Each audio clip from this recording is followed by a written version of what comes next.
So today we're going to be going over what I understand about CFA, which is not much. Did a whole paper on EFA, and this is completely different than what I did. So normal pulling the dataset library, read Excel. I'm going to find the dataset in the old-fashioned way, going through it, copying, pasting, pushing it into a shorter data name, which we use a couple times. Notice I didn't use attach this time. You're welcome. Don't have time to go into that. So we're going to want to upload the library Levan, which basically lets us conduct EFA, I guess. I don't really know. So we have the CFA1 model, which basically just pulls all of our data into a data frame. And, well, it's not exactly a data frame, but basically we're putting the factors that we're trying to confirm. So we have our 12 variables, the DJ, PJ, and IJ, distributive justice, procedural justice, and interactive justice. We're trying to push those into these three factors. And so that's what this equal sign tilde does. So the factors are on this side and the variables are on this side. And so we're trying to squish them in to a model that we want to hopefully confirm is a good fit based off of this information.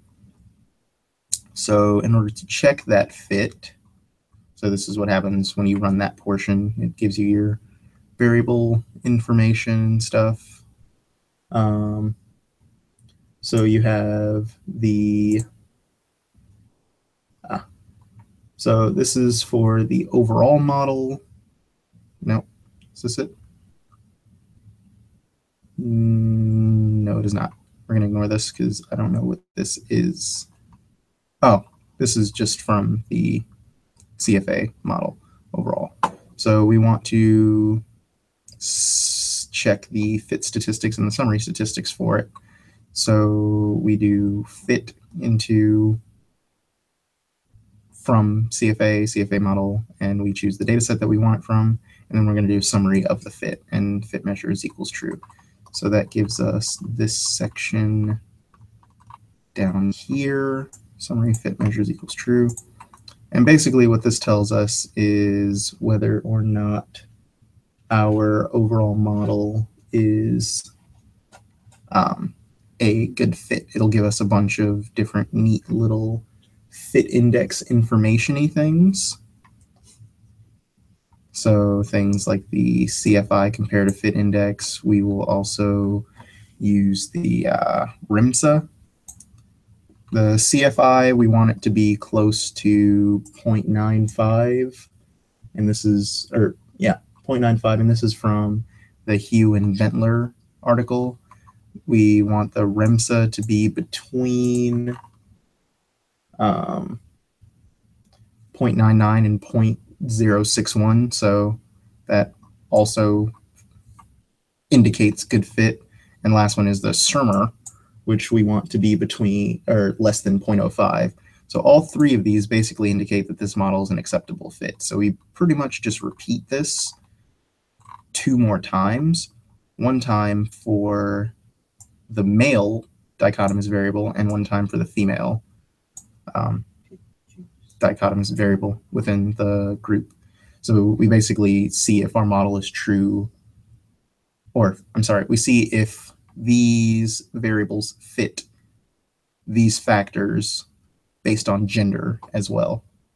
And so we would look at the same thing. So we would look at the chi-square for, this one is for the males, so the fit M up here, this section right here. So we would look at the chi-squared value, the degrees of freedom for, no, I'm sorry, no. This is where the chi-squared value is. It's right under the multiple likelihood portion, and the degrees of freedom related to it are right there. So it's under the estimator column, not the model test baseline model. That's what it's comparing it to.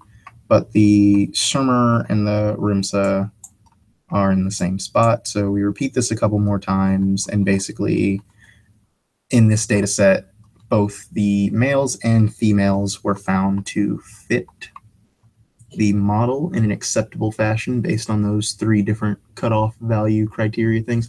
Oh, the Rimsa and the Surmer come from Bielausewicz, Murphy, and Berry, 2013. So these are the important values that we want from the other things. Now the last section, we load library SEM tools, and this package basically lets us look at the measurement invariance tests, and it adds the different constraints to the model. So when we add configural, the configural invariance test, the metric invariance test, the scalar invariance test, things like that, all that information is found here. But whoever made this didn't put it in a super reasonable way of looking at it. So the chi-squared to determine whether or not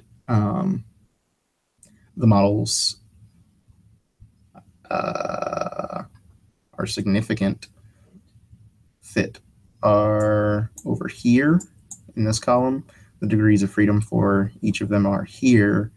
And we also, for the factor loading, so the metric invariance test, the scalar invariance test, and the mean factor invariance test, want to see the delta chi-square and the delta degrees of freedom, which are found here, this column. This is the delta chi-square and the delta degrees of freedom here. And basically, from what I understand, the metric invariance test corresponds with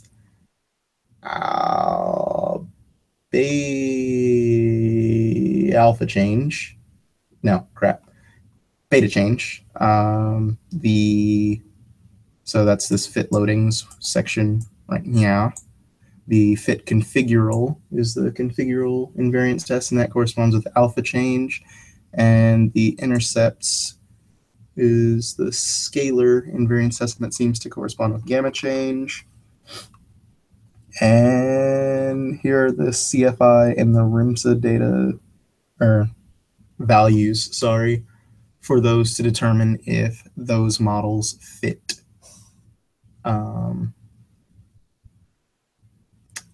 As well. And for this data set, all of the models were acceptable fits. So there you have it. Bye.